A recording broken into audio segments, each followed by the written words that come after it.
Fakta pertama, evolusi tidak membangun tangga menuju manusia. Ia tidak memiliki tujuan, akhir, atau skenario. Ini adalah jaringan keputusan tak terbatas yang bercabang, di mana yang menang bukanlah yang paling kompleks, melainkan apa yang berfungsi di sini dan saat ini. Ketika Tetragua Meksiko menyelam ke dalam kegelapan abadi, matanya hanya menjadi pemborosan energi, dan generasi kemudian ia lahir buta, mengkompensasi penglihatan dengan garis lateral hipersensitif dan penciuman. Ikan es Antartika hidup dengan darah yang hampir transparan. Mereka kehilangan hemoglobin dan sel darah merah, tetapi mengembangkan protein anti beku dan menghemat sistem transportasi oksigen yang mahal. Dalam air sedingin es, oksigen memang sudah banyak. Myxozoa parasit, kerabat ubur-ubur, telah mereduksi diri menjadi kantong kecil dengan seperangkat organ minimal. Semakin sederhana, semakin cepat perkembangbiakan di dalam tubuh inang. Burung-burung pulau berulang kali melupakan cara terbang. Ketika tidak ada predator di pulau itu, sayap menjadi beban, dan kiwi atau kakapo di masa depan berjalan di tanah. Bahkan dalam garis keturunan manusia, tidak ada peningkatan otak yang berkelanjutan. Homo floresiensis memiliki otak yang lebih kecil dari kita, tetapi arkeologi menemukan alat dan jejak perburuan. Kecerdasan tidak sama dengan volume. Paus kehilangan kaki belakangnya, tetapi mendapatkan penggerak ekor dan lokalisator akustik. Tulang panggul mereka tetap menjadi sisa dan berguna sebagai jangkar otot. Seringkali kerusakan yang menang, mutasi yang menonaktifkan reseptor DAVI pada sel darah merah melindungi jutaan orang dari malaria Plasmodium vivax. Kehilangan juga merupakan adaptasi. Gambaran evolusi bukanlah sebuah pawai, melainkan tarian dengan lingkungan. Satu langkah mundur, satu langkah ke samping, terkadang jungkir balik, dan setiap gerakan dibenarkan oleh kondisi di mana ia terjadi. Fakta kedua, sel Anda adalah sekutu migran. Masing-masing menampung bakteri mantan dan jejak virus purba. Tanpa mana Anda tidak akan lahir. Mitokondria adalah keturunan alfa proteobakteri yang menghuni leluhur eukariota sekitar 1,8-2 miliar tahun yang lalu.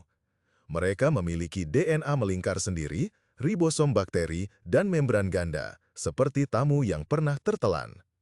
Seiring waktu, sebagian besar gen mereka pindah ke inti, dan kini ratusan protein mitokondria disintesis di sitoplasma dan diimpor ke dalam melalui gerbang protein khusus. Pada dasarnya, organel telah menjadi pabrik energi semi-independen.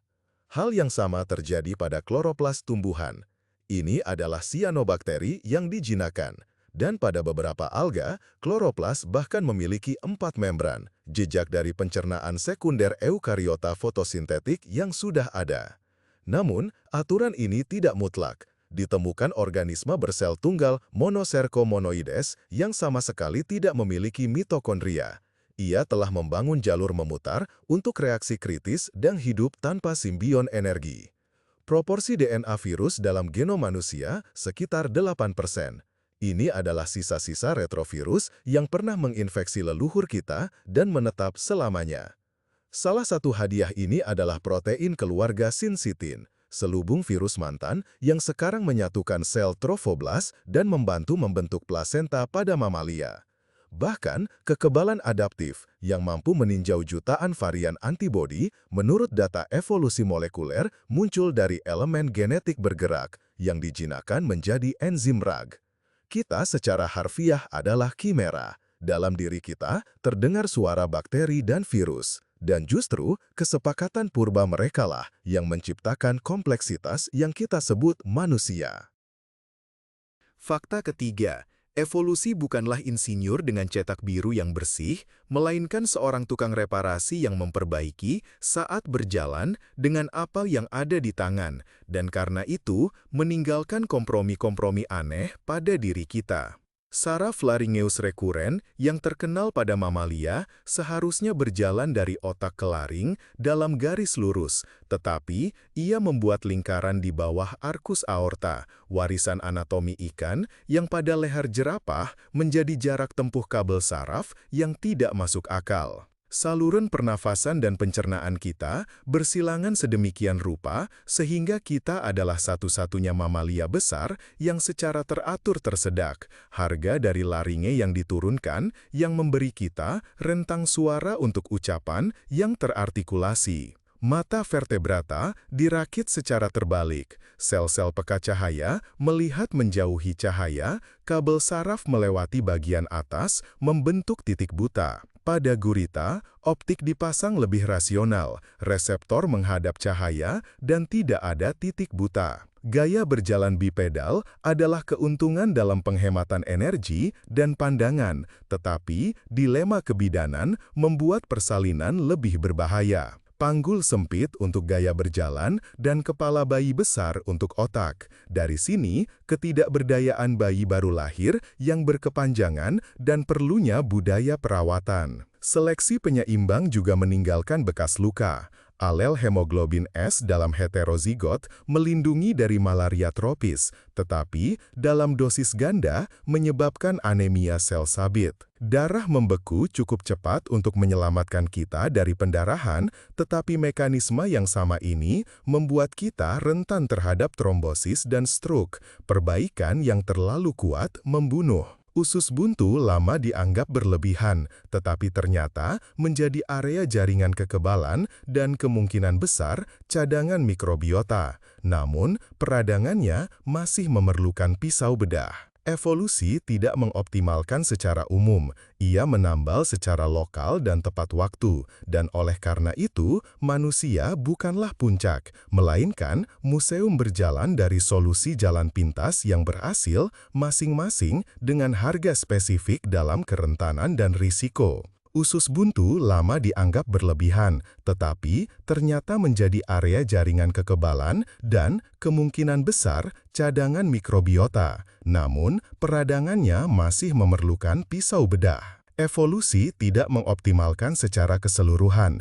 Ia menambal secara lokal dan tepat waktu, dan oleh karena itu, manusia bukanlah puncak, melainkan museum berjalan dari solusi jalan pintas yang berhasil masing-masing dengan harga spesifik dalam kerentanan dan risiko.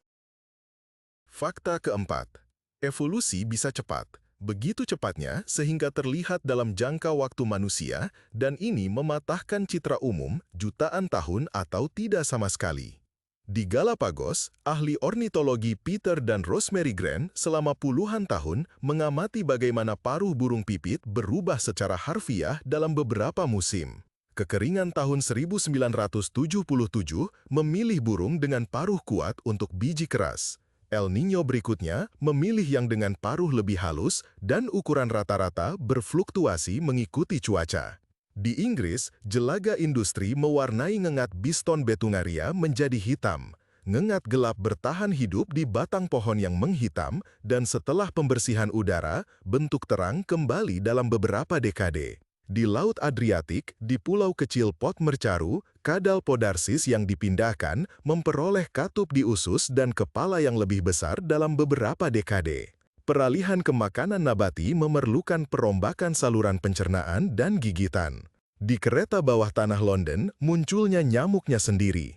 Populasi bawah tanah kuleks belajar berkembang biak sepanjang tahun di terowongan, berburu mamalia, dan sulit kawin silang dengan kerabat di permukaan.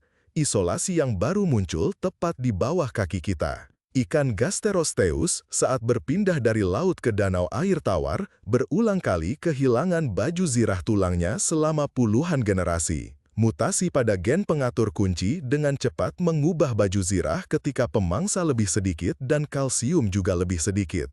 Badai memiliki jejak evolusi. Setelah badai di pulau-pulau Karibia, Anolises dengan pengisap jari yang lebih besar dan proporsi anggota tubuh lainnya lebih sering bertahan hidup. Dan ini dapat diukur pada generasi berikutnya. Kota adalah benua baru. Semangli di kota metropolitan lebih jarang menghasilkan sianida, burung gelatik bernyanyi pada frekuensi yang lebih tinggi, dan burung anis hitam lebih jarang bermigrasi. Dan tentu saja bakteri. Di bawah tekanan antibiotik, mereka mengembangkan enzim gunting yang mengekstrak atau menghancurkan obat-obatan dan berbagi resep resistensi melalui plasmid.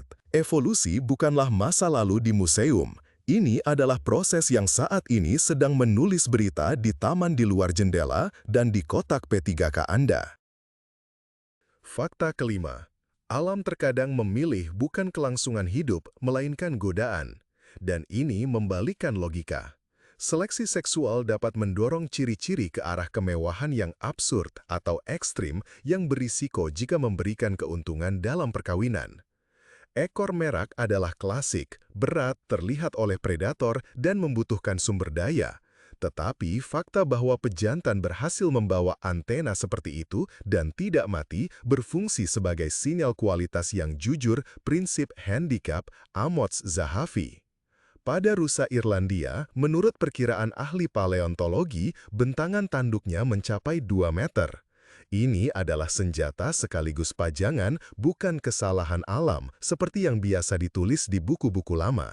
Pejantan burung cendrawasih menghabiskan waktu berjam-jam untuk menari dan membuat skenografi dari benda-benda yang ditemukan.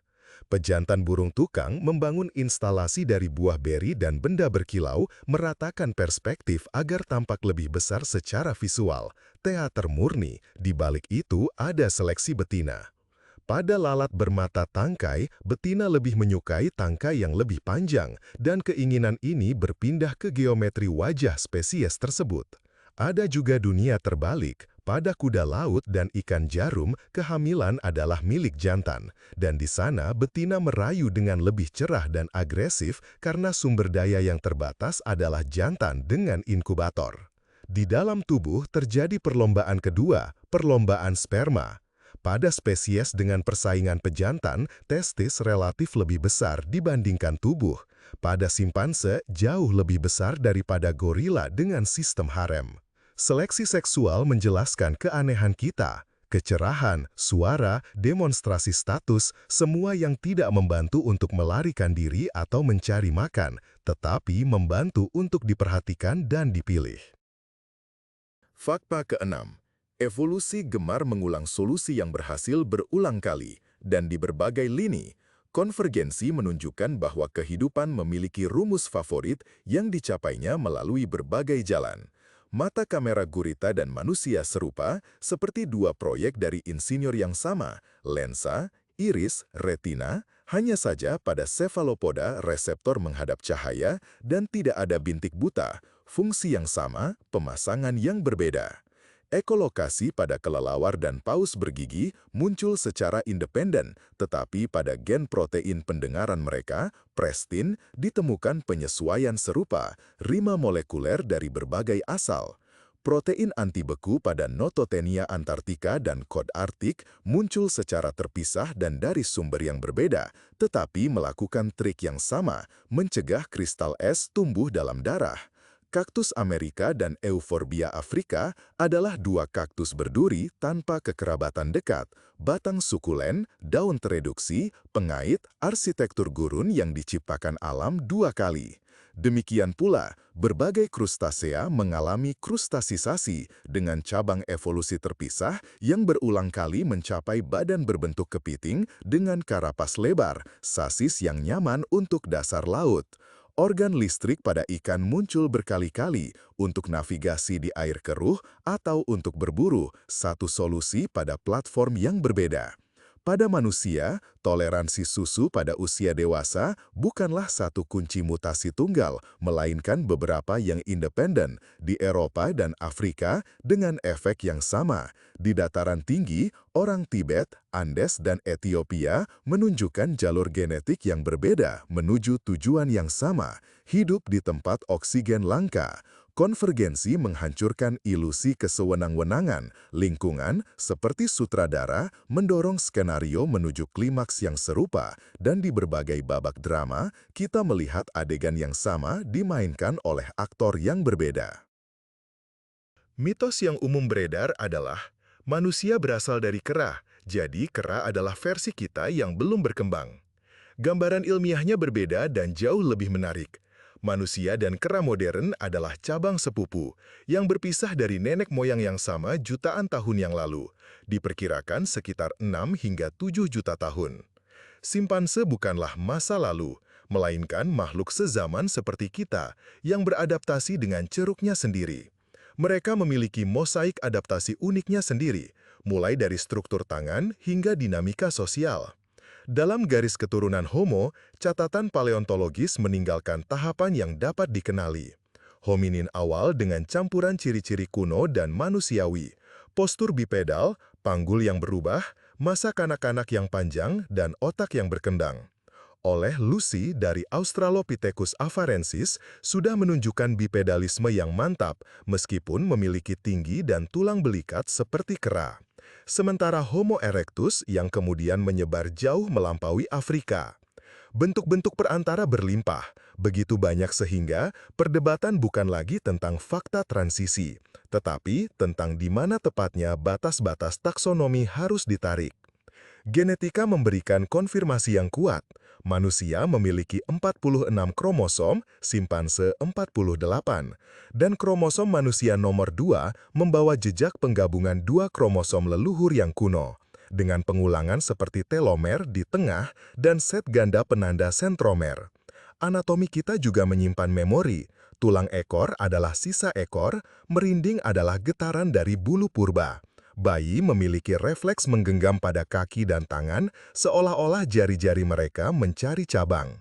Kesalahpahaman lain adalah, evolusi adalah jalan menuju manusia. Tidak, ia tidak menyukai hierarki.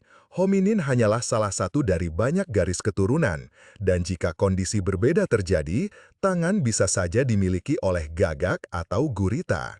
Evolusi bukanlah pendakian tangga, melainkan serangkaian percabangan, di mana kita hanyalah salah satu rute yang berhasil dan sama sekali bukan puncak tangga. Fakta ke-8. Ini mungkin tampak paradoks, tetapi evolusi menjelaskan bahkan altruisme bukan sebagai moralitas, melainkan sebagai strategi bertahan hidup yang tertulis dalam gen dan keuntungan. Aturan Hamilton merumuskan aritmatika sederhana dari seleksi kerabat. Perilaku yang mengurangi kebugaran pribadi Anda akan dipertahankan jika manfaat bagi kerabat dikalikan dengan tingkat kekerabatan melebihi biaya Anda. Dari sinilah dunia serangga eusosial yang aneh muncul.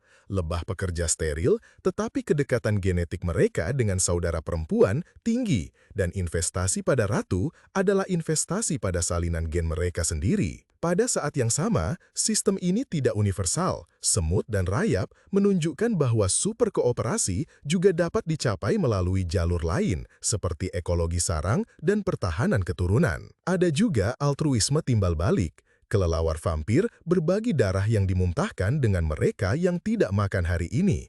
Mereka yang tidak membalas hutang dengan cepat kehilangan pasangan. Reputasi dan ingatan mengubah berbagi menjadi asuransi yang menguntungkan. Meerkat dan marmot memiliki penjaga. Penjaga meningkatkan risiko dengan memperingatkan kawanan, tetapi kekerabatan di dekatnya membuat risiko ini dapat dibenarkan. Lendir jamur Dictyostelium dalam kelaparan bersatu menjadi tubuh multiseluler dan membangun batang dari sel korban, agar yang lain menyebar sebagai spora. Ada penipu yang menghindari nasib batang, tetapi mereka ditekan oleh seleksi pencampuran garis keturunan dan percampuran populasi yang sering. Bahkan, bakteri bekerja sama. Quorum sensing mengaktifkan enzim kolektif dan biofilm sampai parasit melarutkannya, dan kemudian mekanisme hukuman dan struktur spasial koloni berlaku. Pada manusia, kerjasama didasarkan pada prinsip yang sama, diperkuat oleh bahasa dan norma, pasar reputasi, kesediaan untuk menghukum penumpang gelap, ritual kepercayaan, dan jaringan utang mengubah saya menjadi kita. Altruisme dalam pandangan ini bukanlah keajaiban, tetapi akuntabilitas halus dari ekonomi alam, di mana keuntungan dari permainan bersama seringkali melebihi kemenangan individu. Fakta ke-9. Hal yang paling merusak akal sehat dalam teori evolusi adalah bahwa sebagian besar perubahan DNA tidak menaikkan atau menurunkan organisme, tetapi sekadar tidak berpengaruh sama sekali pada kebugaran saat ini. Ini adalah evolusi netral. Mutasi yang tidak mengubah protein, sinonim, variasi di wilayah non-coding, penataan ulang yang biaya atau manfaatnya sangat kecil, sehingga nasibnya ditentukan bukan oleh seleksi, melainkan oleh statistik, hanyutan genetik. Dalam populasi berukuran terbatas, frekuensi alel menari secara acak, dan varian apapun dapat secara tidak sengaja mengakar atau menghilang. Dari sini muncul gambaran evolusi molekuler yang hampir netral. Dalam populasi besar, seleksi berhasil membersihkan mutasi yang sedikit merugikan, sementara dalam populasi kecil, mutasi tersebut lolos sebagai kebisingan. Yang penting bukan hanya jumlah individu, tetapi ukuran populasi efektif, berapa banyak individu yang benar-benar bermain dalam reproduksi. Pada manusia, diperkirakan ukurannya satu urutan besarnya lebih kecil dari jumlah sebenarnya, dan ini menjelaskan mengapa genom kita menyimpan koleksi polimorfisme netral yang kaya. Leher botol yang sempit dan efek pendiri merestrukturisasi lanskap genetik. Setelah bencana, migrasi, atau kolonisasi pulau, sekumpulan alel acak menjadi nasib spesies. Begitulah cara kompleks sifat aneh mengakar di kepulauan terpencil dan pada beberapa spesies mamalia, keragaman yang sangat rendah terdeteksi. Pada tingkat molekuler, hanyutan menggambar jam. Berdasarkan laju rata-rata substitusi netral, waktu divergensi garis dapat diperkirakan, membangun pohon filogenetik. Tetapi netral tidak berarti tidak berguna. Justru kebisingan latar belakang inilah yang menciptakan bahan mentah untuk penemuan masa depan, di mana seleksi kemudian bertindak. Di sampingnya bekerja kebetulan genetik. Ketika mutasi yang menguntungkan menerobos, ia menarik penanda netral tetangga bersamanya, menyapu variasi di sekitarnya, sapuan selektif. Di sisi berlawanan ada seleksi latar belakang yang terus-menerus membakar varian yang merugikan dan juga mengurangi keragaman di seluruh blok. Akibatnya, genom bukanlah papan manfaat langsung yang mulus, melainkan peta kebetulan, pengait, dan pembersihan yang berdenyut. Ia penuh dengan pseudogen, elemen bergerak, dan pengulangan, di mana sebagian besar duduk sebagai kebisingan putih. Tetapi justru kebisingan inilah yang membuat evolusi fleksibel, memungkinkan keberuntungan yang langka bersinar pada substrat yang sudah siap dan lunak. Fakta ke-10. Kita terbiasa yang gambarkan evolusi sebagai pohon, tetapi terkadang cabang-cabang tidak hanya menyebar, mereka menyatu kembali, dan gambaran tersebut berubah menjadi jaringan. Pada tumbuhan, ini hampir demonstratif. Poliploidi, penggandaan dan bahkan 3 kali lipat set kromosom, dapat secara instan mengisolasi hibrida dari garis induk dan melahirkan spesies baru dalam satu generasi. Demikianlah raksasa-raksasa yang dibudidayakan seperti gandum keturunan kompleks atau lobak muncul, konstruktor genom dengan 2 atau 3 induk. Pada hewan, hibridisasi tidak begitu cepat, tetapi ia benar-benar berfungsi sebagai saluran kebaruan. Pada kupu-kupu Heliconius, zona hibrida dan pertukaran genom memindahkan pola sayap antar spesies.